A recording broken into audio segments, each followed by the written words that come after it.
May pag-uusapan tayo dito. May kabangagan na naman kasi may kabangagan na ginawa na naman kasi itong si Marcos.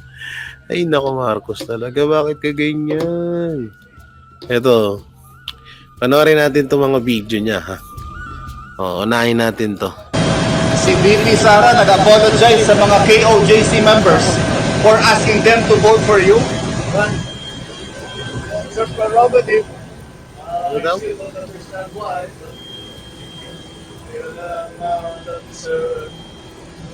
It is our wish. Wala tayo. Tayo na, puro katawa, buong-buong eh. So wala na ko, wala na kayong communication ng Vice President. Walang niya eh. Ginugurugur mo siya, magka-connection pa ba sa iyo? No, not at all. Not at all. The last time I spoke to her was when she handed me her resignation. And we haven't spoken since. And then yung yung sabi nila lagi, this is all politicking. Yung mga lumalabas po na investigasyon, there's even a threat of impeachment against the Vice President. Ito daw po ay pamumulitika. I don't know where all of that come from. This is a budget hearing. Well, hindi naman pinag-usapan. Puro ganun eh, no? Purong isa yung sinasagot ni Marcos eh. Hanip na yan, no? Purong isa yung sinasagot ni Marcos. This is something that every single government agency has to do. So it's a hearing. There's no politics in it. We do it every year. We do it with Nung it's not politics, eh yung budget na yun eh, dadaan naman sa'yo yun. Tanga ka talaga. same department. We do it. That process is well established and it has nothing to do with politics. It has to do with the budget. So I don't know. Galing talaga manguto nito ni Marcos, no? Ang galing niya magpaikot-ikot ng mga tao. So ito, pag-usapan natin, ito. Nag-aerial inspection kanina si Pangulong Bongbong Marcos para tignan ang lawak ng pinsala ng bagyong Ma'am Ente Tesha. sa Antipolo at Marikina. Itinanggi rin niya bali-balitang isinugod siya sa ospital. Nasa frontline balitang yan si Maricel Alidi. Hoy, ang sagutin nyo yung kay Cathy Binag. Anak ng titing. Hanggang ngayon, naantay namin yung sagot nyo doon. Ba't di nyo nasasagot? Nauna na naman yung about sa sinugod sa ospital. Tignan, do I look sick?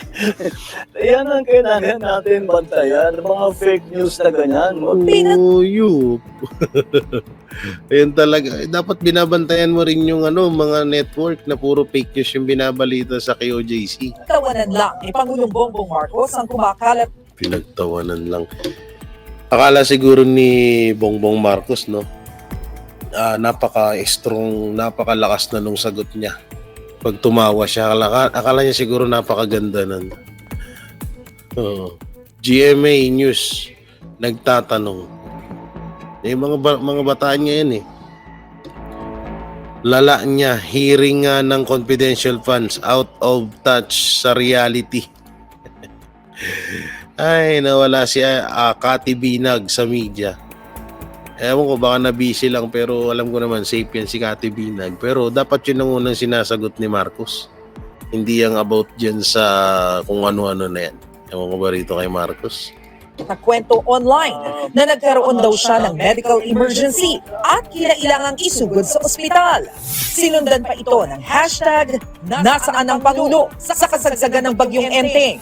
Pero sabi ni PBBM, nasa Malacanang lang siya kahapon para dumalo sa command conference at mag-asikaso ng ilang dokumento. Yun nga yun. Nasa Malacanang ka daw hinambalos. Charot. Sa Malacanang ka daw hinambalos. O bakit may 500 pesos na nag-send sa GCash ko dito? From Tutut.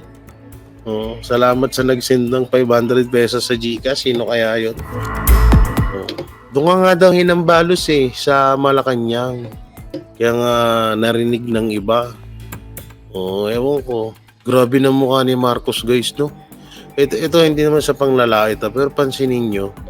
Minsan kasi si Marcos may mga interview to. Yung magang-maga yung dito niya. pero ngayon, okay yung mukha niya, no? Pero, partida guys ha, bata pa to si Marcos ha.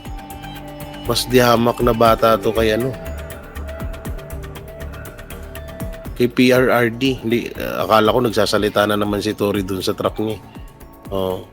Mas bata to kay ano, kay PRRD. Pero tingnan niyo yung mukha oh.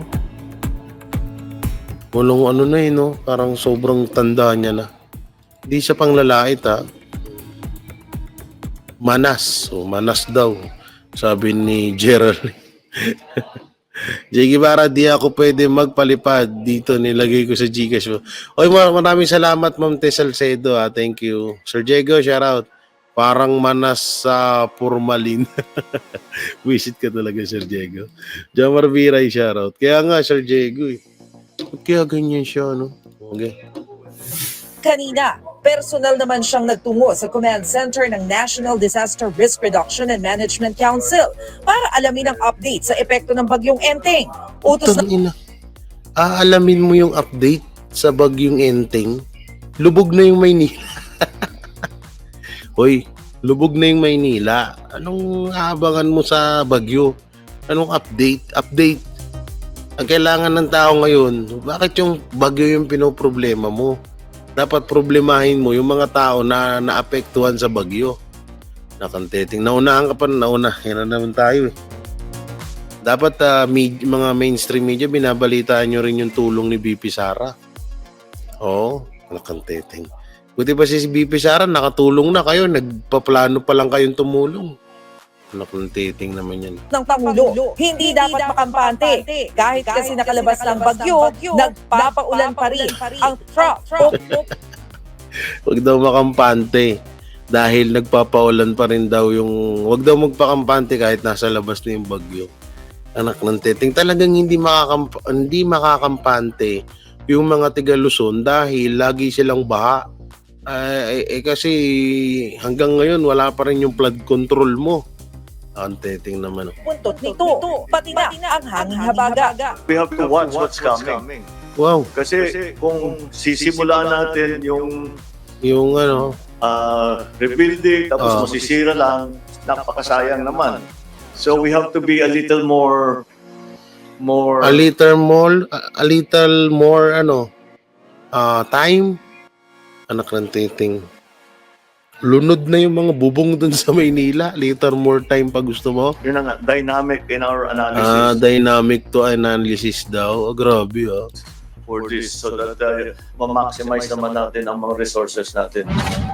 Sa pinakahuling tala ng NDRRMC, umabot na sa 15 ang patay, 15 naman ang sugatan. At 15 na yung patay, 15 yung injury, 21 yung missing sa epekto ng bagyong Enteng. Tapos parang pag-aaralan mo pa lang kung anong may sa bagyo. Naklanteteng naman. at 21 ang nawawala dahil sa pananalasa ng bagyong Enteng. Halos kalahating milyong pamilya na rin. Oy, maraming salamat po, Shirley Banateros, LDS. Sabi niya rito, hello Sir Jay, ingat kayo dyan and thank you sa inyong lahat na nagbigay ng katotohanang balita, itsura mo, BBM, lahat ng flood control, inanod na ng baha, dynamic ka dyan, wala kang kwentang tao. True, ma'am. Sinabi mo pa, Ma'am Shirley. Ay, Ma'am Shirley, maraming salamat sa blessing. Thank you. Visit no? So, nakakairita. Kung ano yung ginanda ng presidente natin noon, ni PRRD, yun naman yung walang kwenta nung pumalit. Nung napalitan na si PRRD, akala natin maitutuloy-tuloy na yung nasimulan. Walang kwenta yung pumalit. Nag-helicopter ka pa. Imbes na yung pag-helicopter mo, pumunta ka sa mga bahay-bahay na nabahaan, binigyan mo ng kahit kaunting ayuda, anak ang teteng. Nang naapektuhan ng bagyo, nakatumbas ng lagpas 1.5 milyong individual. Tingnan mo. Pagdating naman sa sektor ng agrikultura, umabot na rin sa higit 350 million pesos ang halaga ng napinsala sa mga pananim.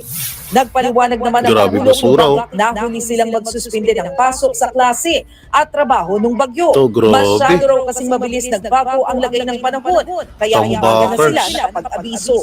Yung advice that came from OCD came at 4:30 in the morning.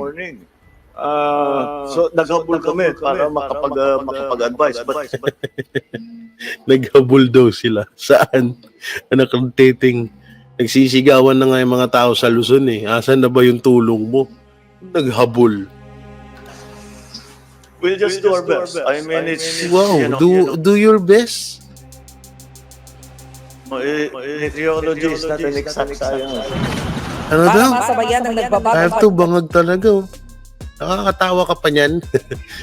Binabaha na yung residente mo, tumatawa-tawa ka pa. Panahon dahil sa climate change, inatasan ng Pangulo ang pag-asa na i-update din ang mga gamit at teknolohiya ng kanilang mga weather station gaya sa ibang bansa. Okay. Matapos ang situation briefing, nagsagawa rin ng aerial inspection si Pangulong Marcos sa Antipolo at Marikina.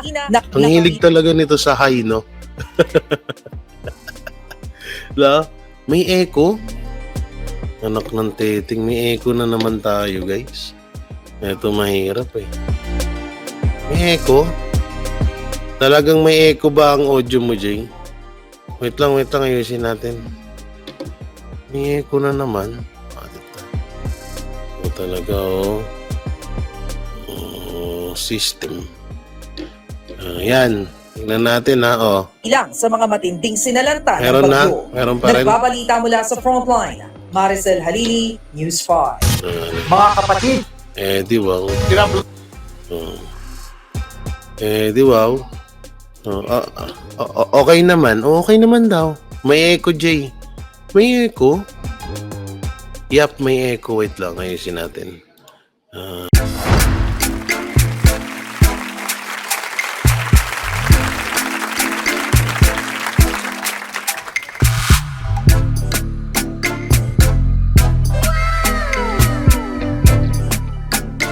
The next performance will start momentarily.